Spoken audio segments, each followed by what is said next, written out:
Assalamualaikum warahmatullahi wabarakatuh. Perkenalkan, nama saya Andi Evi Setiawan, NIM 1931040042 dari jurusan Penjaskesrek A Angkatan 19 Universitas Negeri Makassar. Baik, di sini saya akan menjelaskan tentang sejarah gerakan pramuka. Langsung saja kita membahas materinya. Apa yang dimaksud dengan pramuka?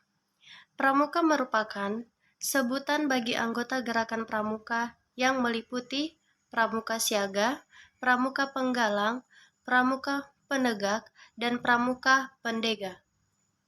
Kelompok anggota yang lain yaitu pembina pramuka, andalan, pelatih, pamong, pamong saka, staf kuartir, dan majelis pembimbing. Seorang pramuka harus telah dilantik menjadi anggota gerakan pramuka dengan mengucapkan satya atau janji pramuka. Dari uraian di atas, jelaslah kini tentang pengertian dan perbedaan ketiga istilah tersebut.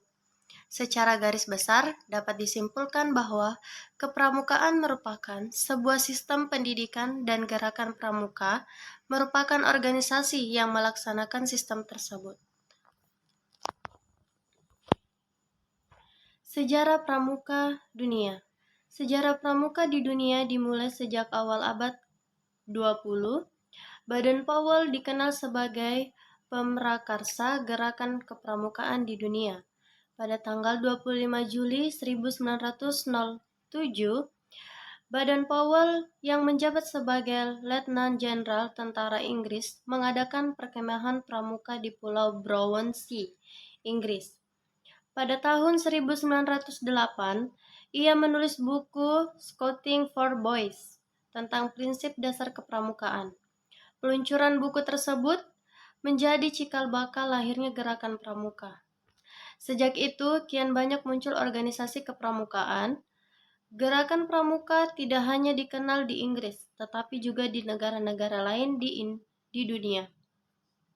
Awalnya gerakan pramuka hanya didominasi laki-laki, namun sejak tahun 1912 muncul organisasi pramuka Girgudus yang didirikan dengan bantuan adik perempuan Baden-Powell, Agnes. Organisasi kepramukaan perempuan ini kemudian dilanjutkan oleh istri Baden-Powell. Organisasi kepramukaan di dunia terus berkembang. Pada tahun 1916 berdiri organisasi pramuka usia siaga bernama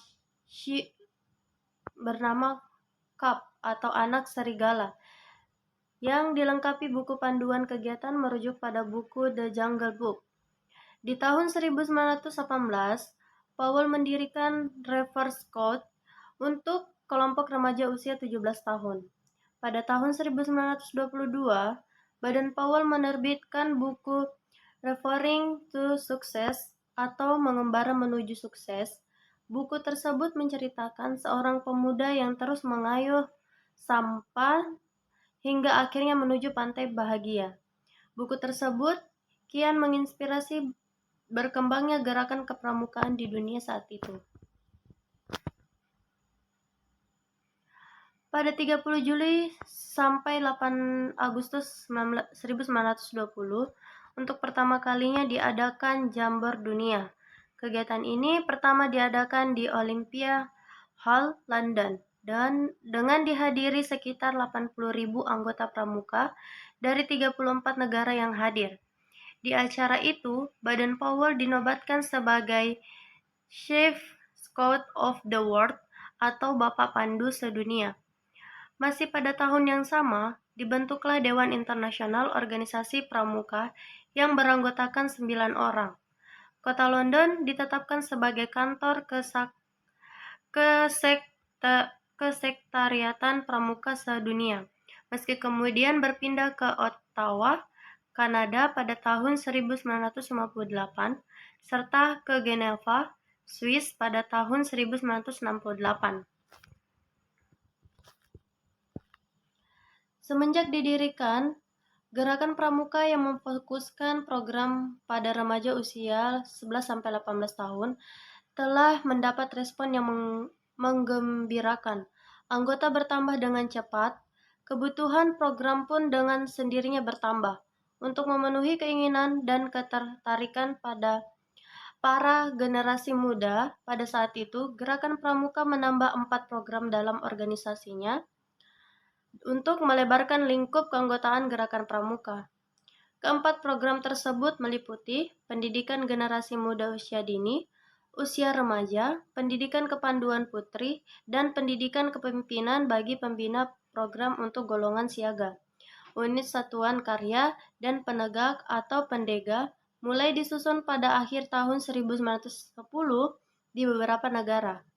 Terkadang kegiatan-kegiatan tersebut hanya berawal di tingkat lokal atau ranting yang dikelola dalam skala kecil, baru kemudian diakui dan diadopsi oleh kuartir nasional.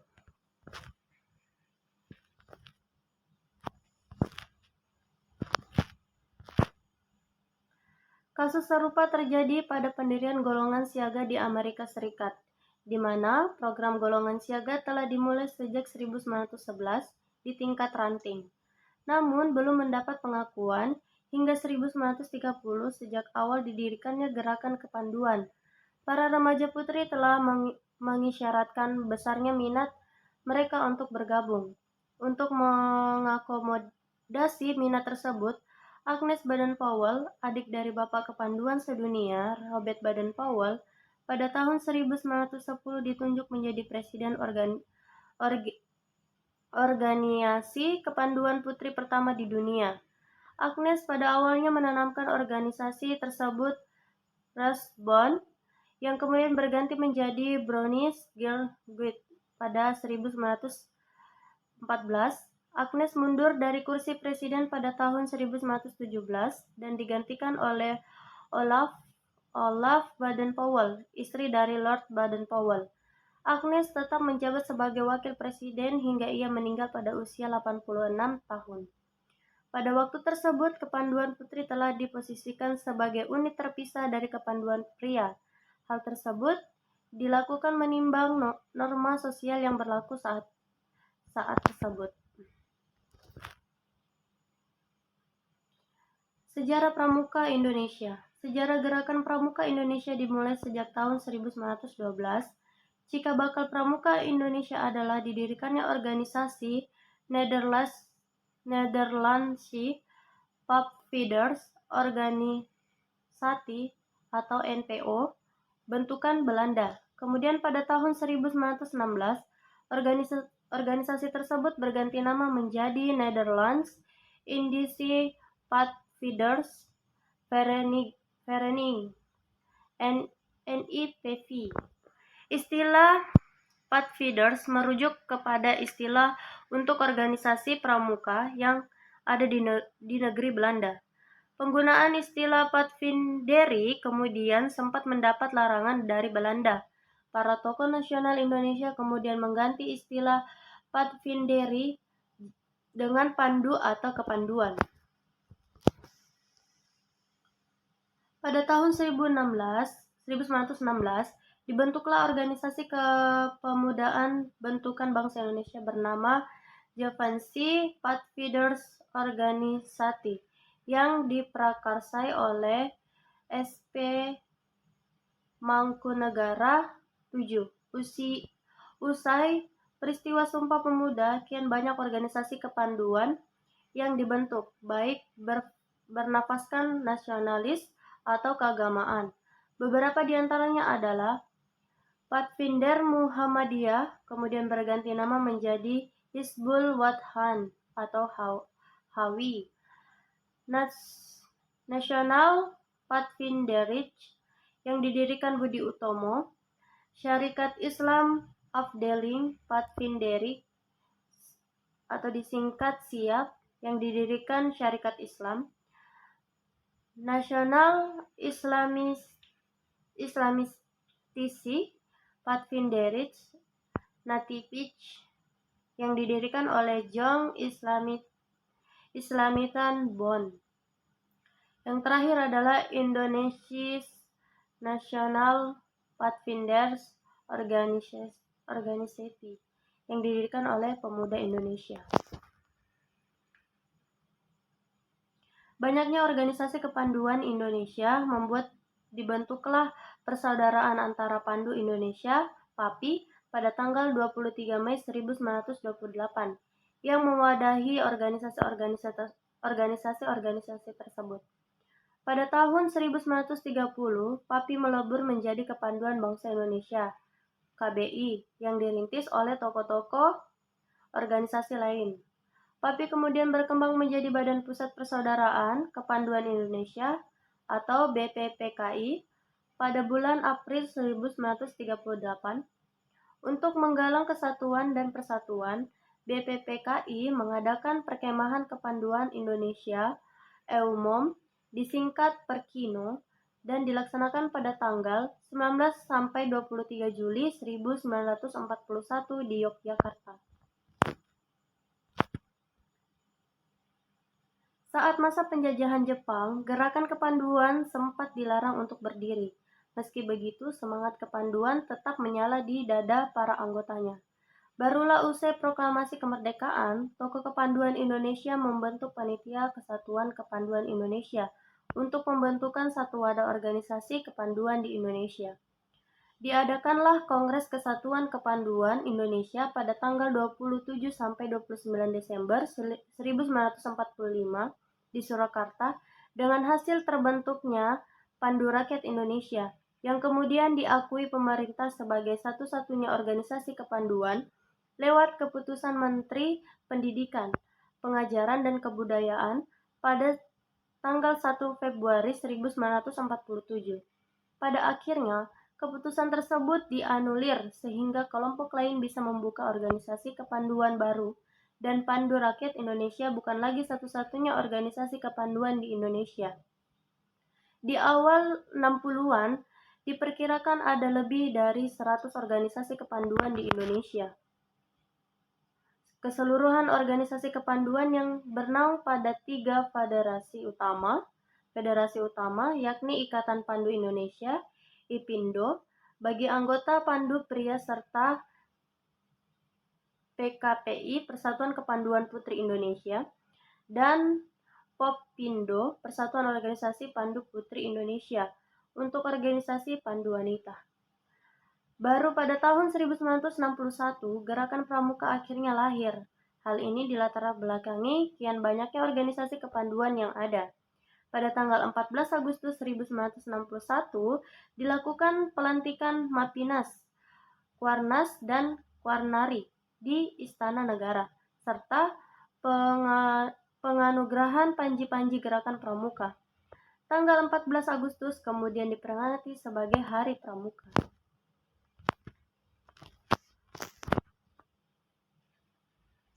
Kelahiran Gerakan Pramuka atau lahirnya Gerakan Pramuka di Indonesia. Pidato Presiden pada 9 Maret 1961 juga dijelaskan bahwa proklamasi kemerdekaan memorial Gerakan Pramuka telah ada dan dikenal oleh masyarakat. Oleh karena itu, keputusan Presiden 238 tahun 1961 perlu pendukung bahwa Dewan dan anggotanya. Menurut anggaran dasar Gerakan Pramuka, pimpinan asosiasi ini diselenggarakan oleh Dewan Nasional Mapinas, di mana ada Pramuka Nasional dan Kuartir Nasional Harian. Badan pimpinan pusat simbolis disusun dengan mengambil suci nomor 17845 yang terdiri dari Mapinas terdiri dari 45 orang, dari siapa duduk di Kuarnas 17 orang dan dalam Kuarnasri 8 orang.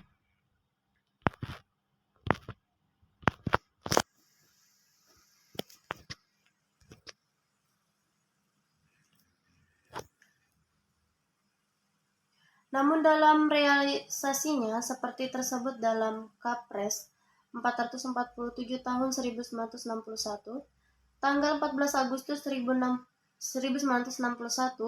jumlah anggota Mapinas menjadi 70 orang, dengan rincian 70 anggota dari 17 orang di dalamnya sebagai anggota Quarnas dan 8 anggota adalah anggota Quaternary Quarnas.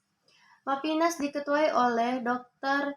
Insinyur Soekarno, Presiden dan Wakil Ketua 1, Jalur 9 dan Wakil Ketua 2, Brigjen Dr. A. Aziz Saleh. Sementara itu di Kuarnas, Jalur 9 menjabat sebagai Ketua dan Brigjen Dr. A. Aziz Saleh merangkap sebagai Wakil Ketua Quaternary. Gerakan Pramuka secara resmi diperkenalkan kepada seluruh rakyat Indonesia pada 4 Agustus 1961, tidak hanya di ibu kota Jakarta, tapi juga di tempat yang penting di Indonesia. Di Jakarta, sekitar 10.000 anggota Gerakan Pramuka mengadakan apel besar, diikuti dengan pawai pembangunan dan prosesi di depan Presiden dan sekitar Jakarta. Acara perkenalan tanggal 14 Agustus 1961 kemudian dilakukan sebagai Scott Hari yang dirayakan setiap tahun oleh seluruh jajaran dan anggota Gerakan Pramuka.